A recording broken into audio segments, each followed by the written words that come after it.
All right, so we have Dr. Rachel Stummer on the show today. I'm very excited because we're going to be talking about the connection between Western medicine, naturopathic medicine, Eastern medicine, and the dogma that comes along with the industries. This is a very important topic, especially with what we're going on in society and the timeline kind of that we're playing out. So Dr. Stummer, let's start off. What is your perception of, what's going on between Western and naturopathic medicine? And, what is naturopathic medicine? Let's start out with that.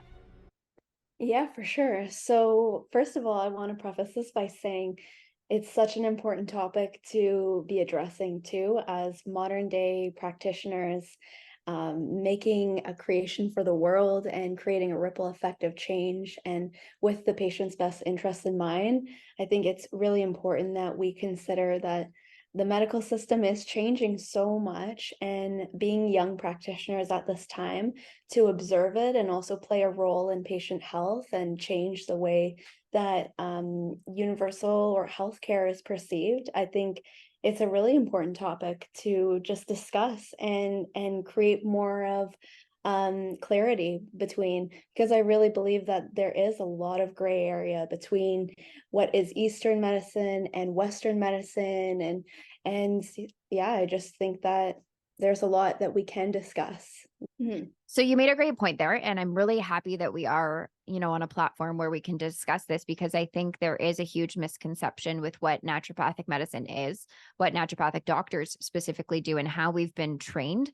I see a lot of this in the propaganda that we see online, and especially in, of course, my comment section. As you grow in social media, you can see how people view naturopathic medicine or what they think naturopathic medicine. And what I find really super interesting is that majority of people who make these comments haven't actually experienced naturopathic medicine. They've never been to a naturopathic doctor. They don't know, what a naturopathic doctor does or what they provide. And you can see the ignorance, because that's the dialogue that we've been told about naturopathic medicine, that they're quacks, that they're uneducated, that they're not real doctors. I hear that all the time. So, Dr. Stummer, I'm going to give you the gift of, educating people on what naturopathic medicine is and what Eastern medicine is. Right, exactly. And what I love about the profession that we're in is we get to experience unbiased between the Western and Eastern medicine approaches. We're trained in both Western and Eastern. So, what that means to me is that taking the Western medicine approach, we are trained like medical professionals. So, we're well versed in the ability to investigate, diagnose, provide any blood work and physical exams, and really understand the symptoms that are very prominent in the way Western medicine has their approach in understanding the person. But then where that Eastern approach comes in is we're able to take the larger picture and understand the individual uniquely and their constitution. So that means to me also understanding what their body, mind, and spirit underlies. Also understanding their organ systems and their different body systems and how they correlate with our mind, with our body. So we have the pleasure to understand both of those roles. And I think that's why, to me personally, it feels like such an important like area that we should discuss, is because with our approach with natural medicine, we also have that deep background of understanding the anatomy and physiology of the person, and it really helps to go hand in hand. So in this case, I believe that it's important to take a comprehensive approach and look at it all, both Western and Eastern medicine. Yeah.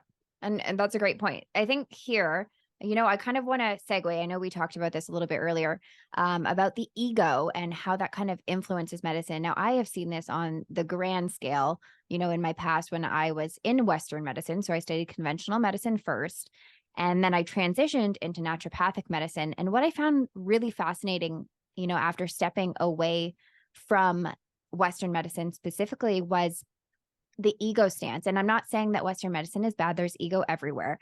What I'm saying is there's almost, a block between letting in other worlds because of, thinking that you're the best, or that you're king, which is, limiting. It limits us in being open-minded and available to kind of other avenues. And when I went into naturopathic medicine, I still kind of had that framework. So I thought very straight, right? Like I had roadblocks when it came to homeopathy. Homeopathy was so far for me because it was so out there. I was like, really? We're going to be doing energetic medicine with people and this stuff works. Like it took me, and you remember this, it took me a good solid 3-4 years to come around to homeopathy. Now where I'm in a lane where I actually wholeheartedly believe in homeopathic medicine, and I have seen the works of homeopathic medicine, but it takes time, and your mind needs to expand in order to allow, these other things to come in. And it doesn't just need to be Western medicine, and it doesn't just need to be naturopathic medicine.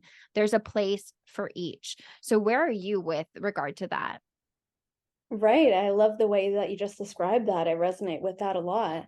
I think like since I was a child, I always knew I wanted to be a naturopathic doctor. I always knew I wanted to help people and really truly heal them. So throughout my childhood, I remember watching a lot of healthcare professionals, medical doctors, homeopaths, of all types of different skills and backgrounds. I found it interesting to be in the observer role, that a lot of practitioners tend to come together of what they find important. So they hold true to really what they find is comfortable. And they'll find other practitioners that hold that same value in what they find comfortable. And I think the more that I've noticed practitioners are tending towards their specialty, it also is kind of narrowing their perspective of Right. so many other backgrounds and skills. I think also what we can talk about that idea of the egos too, and with practitioners that are very focused or in their specialty, it almost seems like sometimes other different sorts of backgrounds or frameworks of medicine can be shunned or looked as uncomfortable or discarded. I Right. think that has a lot to do with the ego. What do Right. you think about that? I think you're correct. And I see the frustration with my patients, and I'm sure you can attest to this, where somebody sits in front of me. I had, a patient the other day who has seen multiple neurologists for kind of like obviously nervous system issues, but they're not looking at the greater picture. They're not looking at the microbes. They're like, you need a microbiologist on the case. You need an immunologist. You need to be looking at what the immune system is doing. You need a psychiatrist, somebody who's working at the mental health picture of what all of these pieces are contributing. It's not just the neurologist, and I like when there's new fields coming forward, like psychoneuroendocrine immunology, PNEI. I talked about this with Casper. It's nice to see that integration of pieces, because it's not, I don't know how we can just look at the gut and just see the gut. It's so close-minded. And if you want to heal, you we often get to a place of healing because we had to go through it ourselves, or we've seen it clinically not work, right? So if you're just looking at the gut, you're missing all of these other components that are contributing. And I really go back to cure, right? Like I'm like, you are only as good as a cure. If you're not curing something, you're not very good. Like, and I don't mean that in a mean way. It's just our idea of what medicine is and health is so far from what health should be. You shouldn't have to be dependent on something in order to feel good. And I was actually thinking about this the other day, and like, I'm not anti-medication. There's a place for medication. Medications are great, but I have never had somebody sit in front of me say, I really love this medication. The story is usually, I really don't want to be on this. Like I take it because I need it, but I never feel 100% on it. I want to feel 100%.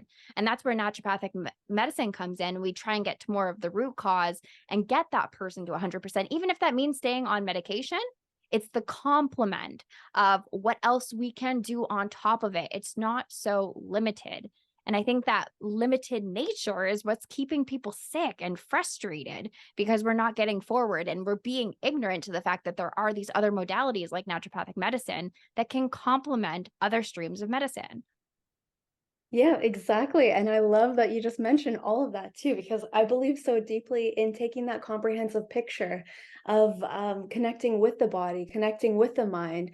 If there's different practitioners that we need to refer to, I think we should all just drop our egos as practitioners and just see at the end of the day that our patients and the individual that we're looking at and treating, that is why we're there at the end of the day. And if we can Yeah. release all of that self-interest and areas of specialty too, and I understand that's a beautiful thing, is to connect to your passion, connect to your focus. But I just see as moving forward, we're kind of moving away from the blanket of Western medicine and that approach to treatment, and we're moving into more of a natural, holistic ways for preventative care. And we're even getting back to such a more simple life too, Mhm. of how we can just have lifestyle factors and have a really good sleep to support you at the foundation. Yeah. I think that's what we're moving towards. And hopefully, I'd like to see in the future myself and other practitioners that are working together to hone in on their skills, because not one practitioner can do it all. The medicine is just so big and so grand. There's no way that we have all the talents and skills and training to understand the person as a being, as such a unique constitution and energy, right? Mhm. Honing in on other practitioner skills and connecting with them is really how we're going to blend and integrate and help that patient to support them and optimize them. Yeah, 100%. And that's, I mean, like what I have in my mind is there's no I in team. And it's like, why do we have to be the only one? I don't understand the Right. need. I mean, I do because it's egoic, but you know, I am really good at what I do, but there's times where I need a medical doctor. We only see a certain class of patients. They see Mhm. a certain class of patients. They have way more patients coming to them than typically a naturopathic doctor. That's just because of accessibility, right? We've got the Alberta health coverage versus insurance that has different doors. So they see different cases. So I'm not going to necessarily make a diagnosis that they see all the time. That's just reality. We're still really good, but they're going to have exposure that we don't have, right? So it's great to have somebody on board that sees that exposure and then hey, we also have like a complementary way of dealing with this and we look at it from a whole perspective. Like you were talking about Eastern medicine. Mhm. Chinese medicine is fascinating. It's amazing because it connects everything. Like if you just look at the Chinese medical wheel, what I find fascinating is when somebody sits in front of me and they say, I'm waking up at 3 in the morning every morning. There's always a pattern because people who wake up at 3 in the morning, that's the time of the liver, they're usually detoxing or going through some hormonal change because that's what the liver does. And it's always according to that Chinese medical clock. You can see what the body's doing. They're physically experiencing it. They're talking about it. But then you have that kind of like background proof of, hey, this is by Chinese medicine, what's actually going on in the body.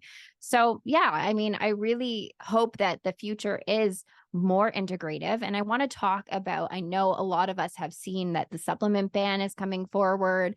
We're getting a push of natural health products off the market. Of course, this is concerning to natural healthcare practitioners, especially it should be concerning to Western medical practitioners because we know things like statins, for instance, deplete CoQ10, right? So what are you going to prescribe if there's no CoQ10 on the market? Right? That's The side effect is super severe if there's a depletion of CoQ10. So, you know, it's not just an issue for us. This should be an issue for everybody. And we need to be asking questions as to why this is even coming forward in the first place. Why are we at a point where we're trying to eliminate supplements? Like, what would be the benefit of that, especially for patients, especially for patient care? I want your perspective on that. What do you think? Well, I think at the end of the day, I'm just looking at it broad picture and asking myself why.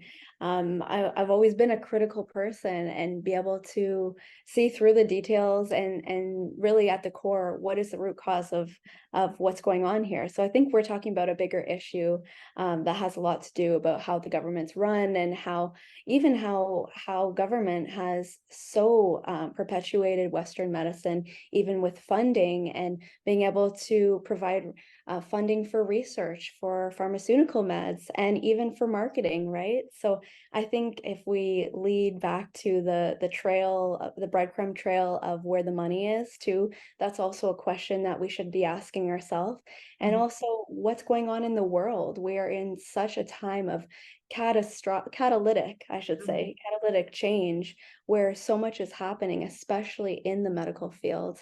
Right. I think it's really important to be asking those questions right now, and especially when we are moving towards a trend of connecting better with ourselves, implementing more preventative healthcare strategies, even through Mhm. lifestyle and diet. Why is this happening right now in this era when we're in such a time of change in the medical system? Mhm. Why, Yeah. Dr. Stummer? Why is this happening in this era? I also want to bring it back to that the time of awakening, and we're in that time of awakening in the world, Mhm. not only energetically, but we're talking about changes and transformation in our physical world and our spiritual world too. Like I said, I think, we're in this period where more people are becoming conscious of the things that are going on, right? And they're becoming more conscious of their health. And I think that's the most important thing is, like I said before, you often get to naturopathic medicine because you've unfortunately tried other things. It's usually you've either been born into it and you have a parent that was, graceful enough to teach you herbalism and teach you that ways. But my own kind of personal anecdotal story was that I came to it because I was thrown on birth control, and that was the only solution for me. And it wasn't the best solution by any means. It made me crazy, made me gain weight, et cetera, et cetera. So natural medicine has a lot of value and it has a lot of potential. And what I learned about natural medicine and what you know as well is historically, there's a reason that it was there. There's a reason that it works. And I learned that with homeopathy. Homeopathy has been around longer than Western medicine.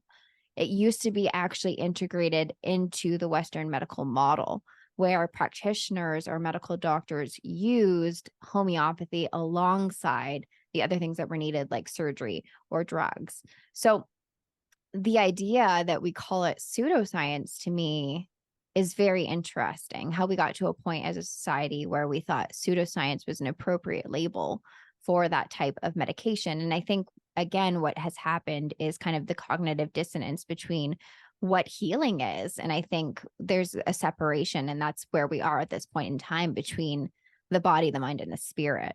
And we're being called back to the spirit because we don't know the spirit. We are not connected to source God. You would know if you were connected to source God. And a lot of us have forgotten. A lot of us have veered that path. And the consequence is what we're seeing right now. So there's a pull back home almost. What's your perspective on that?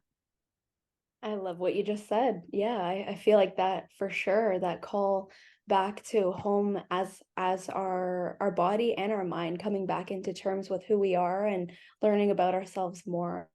I think moving our forward direction of where we're headed as society and with humanity is we're moving in a direction of more presence, more consciousness, and hopefully more truth. Mm. And we live in the age of information. And that age of information is where we have the ability to have so much at our fingertips if we want to. And I think that's also the tipping point, too, is if people are ready to learn the truth behind things, whether that be medicine or greater than that. Mhm. The tipping point of being able to tap into that or not tap into that and create more ignorance within the soul, because I really think that because we are in that age of information, if we're choosing not to see things, it almost translate as a sense of ignorance to me right now, because we do have all that information at our fingertips at any time point that we want. It's I think we're moving in a trend to more knowledge within. Um, yeah. Understood. Yeah. I'm glad that you touched on the point of truth. Truth is so important to me. And I was thinking about this yesterday because like I said, on my social media platforms, I get a lot of resistance, specifically calling myself a doctor, even though we have the title of naturopathic doctor. I get a lot of invalidation. You're not a doctor. You're not a real doctor. And the thing that I think I have to say about that is have the conversation with me instead. Instead of trying to invalidate me as a person or my titles or my professions, which really don't matter anyways, it's the results that I'm producing. Talk the science with me instead. You know what I mean? Let's have a conversation about the things that I'm talking about. Let's have a conversation because there is a lot of science. It's built on science. Natural medicine is not pseudoscience. It's not fake. These things have scientific mechanisms. There's a reason that they work in the body. And a lot of the times we have supplements that are doing the exact same things as drugs, that they work on the same, whether it's like the neurotransmitters, for instance. You know what I mean? I always think of like St. John's warts, where we're looking at like dopamine and serotonin. It's very similar to an SSRI. So when you want to invalidate us, why don't you just instead switch the conversation? Let's drop the egos and let's talk about what we're doing here. Let's talk about the science behind things. Because one of the questions that I actually did have was, about parasites and colonoscopies.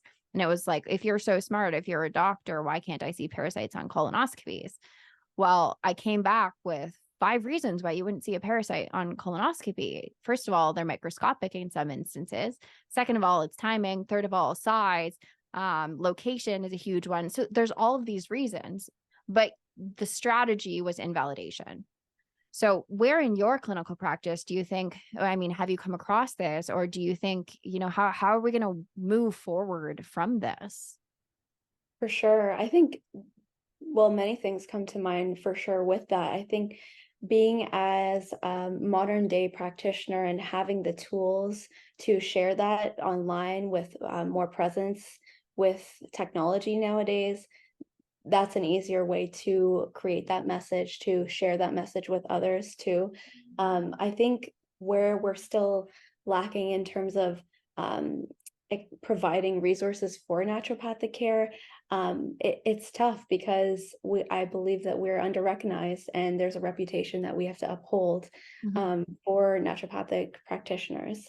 Now, I'm sure there's a lot of reasons why that is. I don't really need to get into that, but definitely I felt throughout the training of naturopathic medicine, learning more about the experience of naturopaths, it's very important to provide education and resources and to help the general public understand what we do, because a lot that we do is very similar and aligning with Western medicine. We are primary care practitioners, so we're able to provide that same sorts or similar, I wouldn't say the same, but ways to diagnose and assess and investigate, even with blood work and those physical exams and extra assessments.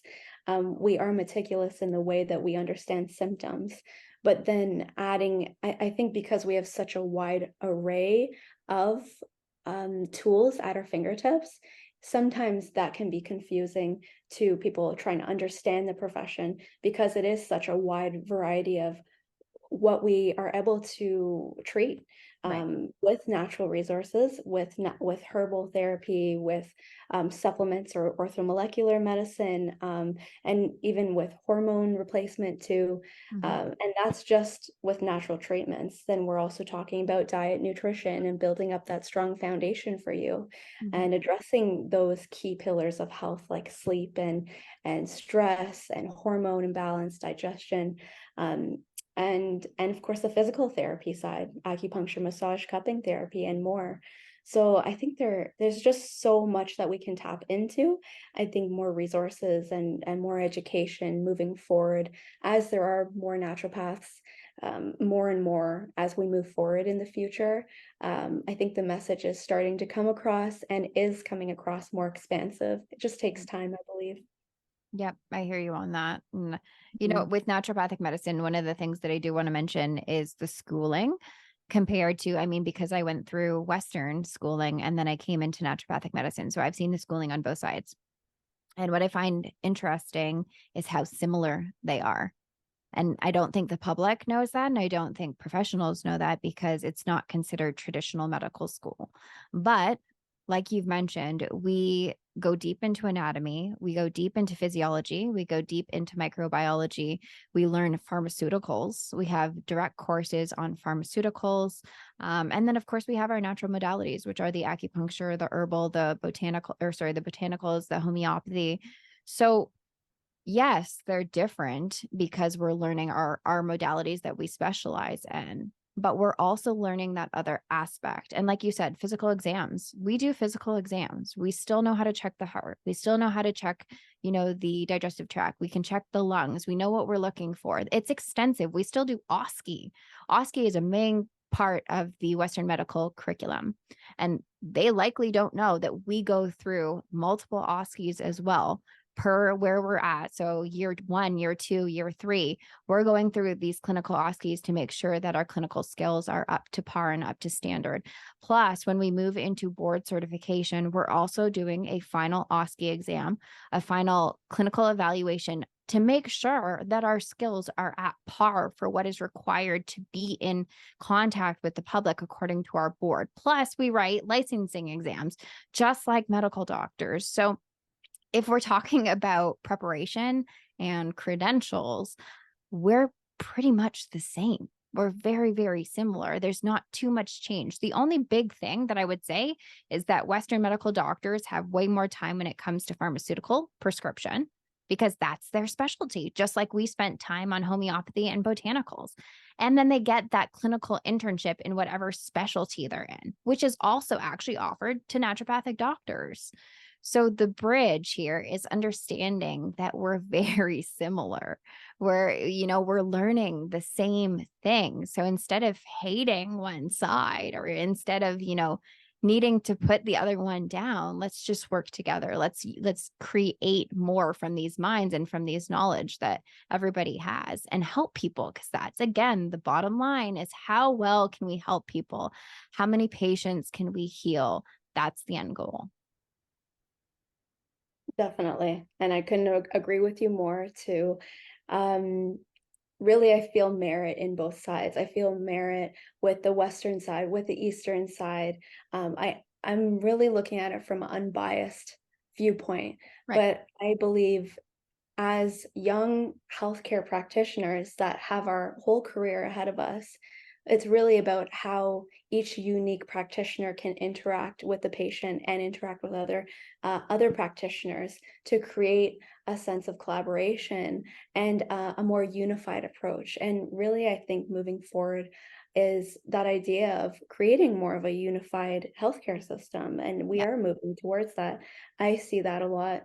I work at an integrative psychology and naturopathic clinic, and we do a lot of integration with mental health approaches, Right. with psychotherapists and psychologists. And Mm. how do we add in those natural tools that can enhance the healing and build that strong foundation from the ground up? Right. And really, from what I've learned from that experience, is that both the psychologists, psychotherapists, and naturopathic doctors, we all have such strong skills that we can hone in on. And the more that we collaborate and communicate that with the patient, it almost feels like foreign territory sometimes because in my experience, I haven't seen too much integration between practitioners. No. And the end result is so much more support. And the patient feels that too. It translates, Right. definitely. Yeah. So I agree with you. Coming back to what does the patient need? What does the patient need access to? Because from clinical practice too, like we still need access to things like CTs, MRIs, ultrasounds. These are things that are not in our scope. Colonoscopies, for instance, these are in the medical scope, and it becomes hard for us when we're trying to kind of investigate because we're looking from a whole kind of perspective rather than just that, one small thing that's going on in the body. And sometimes it's hard to kind of get those images or those diagnosis tests that we see value in, but then, we're reliant on other practitioners to kind of order those. And that's something that naturopathic medicine as a whole needs to work on moving forward as a profession. Either further integration or having that in scope for us as we, pave the way as practitioners. But Yes, I agree with you. Like the end goal is unity, and is working together, and is integration, and is expanding our minds and our concepts of what medicine should be and what health looks like. And I think we've really kind of lost touch with what health is and what it should look like, and that being healthy is the absence of disease and infirmity. So I could have Right. said that wrong, but it is the absence of that.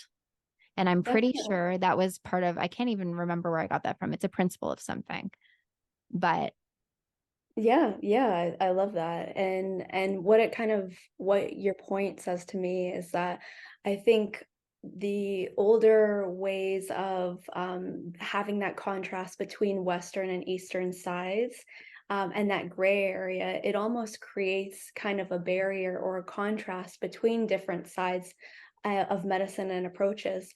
And there's so much value to both sides. yeah, It's when we tap into those both sides, I think the more that humanity or society or even practitioners are kind of sensing staying in their own comfort field of medicine. Honestly, I believe that it kind of keeps us at a dead end path. It doesn't really benefit. I would say it does more harm than good, because my way or the highway approach to practitioners, of specializing or focusing on just one type of medicine. Moving forward, I think that we're going to have to abandon this idea of mindset if we're going to move forward to a more unified healthcare system that can focus on the benefits and honing in on both. You mhm. know what And last question before we kind of wrap this up is, I know I'm personally very displeased with where we're at with medicine in all regards. I really like, it's really hard for me to fathom that we've created this mindset that disease is stopping symptoms and it's not rejuvenation. And I think, you know, just as a societal paradigm, we think we're so evolved and that medicine is at its peak in technology, which it is in, instances of surgery. But we are so not close to what I think we should be at. I think the bar is very, very low. And this disconnect between, like I said, mind, body, and spirit, and really understanding what you are as a human has reduced your ability to understand health, our ability to understand health. And I think the bar is super low and it needs to be high again. We need to understand that health is cure, that that's possible, that that's in the realm of possibility, because right now we're not operating there. And I think that's an issue. Definitely, and that's powerful what you just said.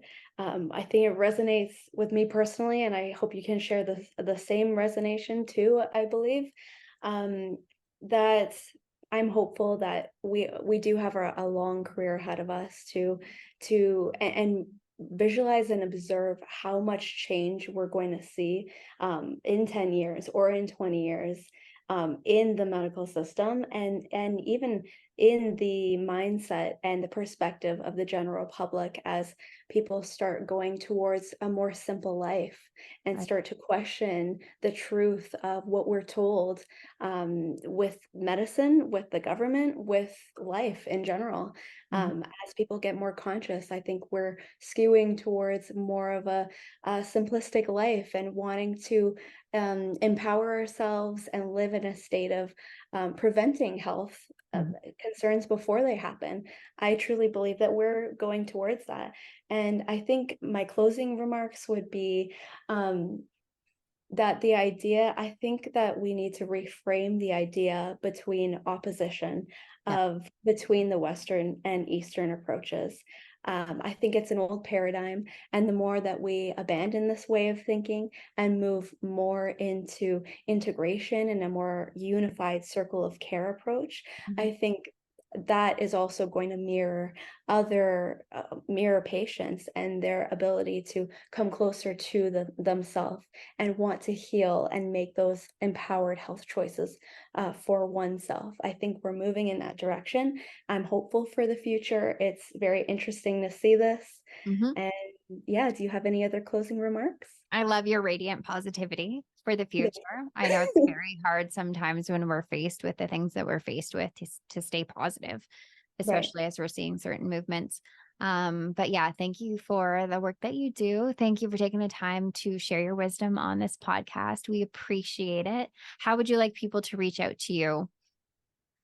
I think what would be best is Instagram, dr.rachelstummer.nd, and my website is drrachelstummer.com. I think that would be the best. Feel free to reach me if you have any questions or want to chat.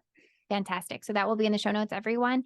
Thank you again, Dr. Stummer, for being on the podcast. And I'm sure we will do this again. Sounds great. My pleasure.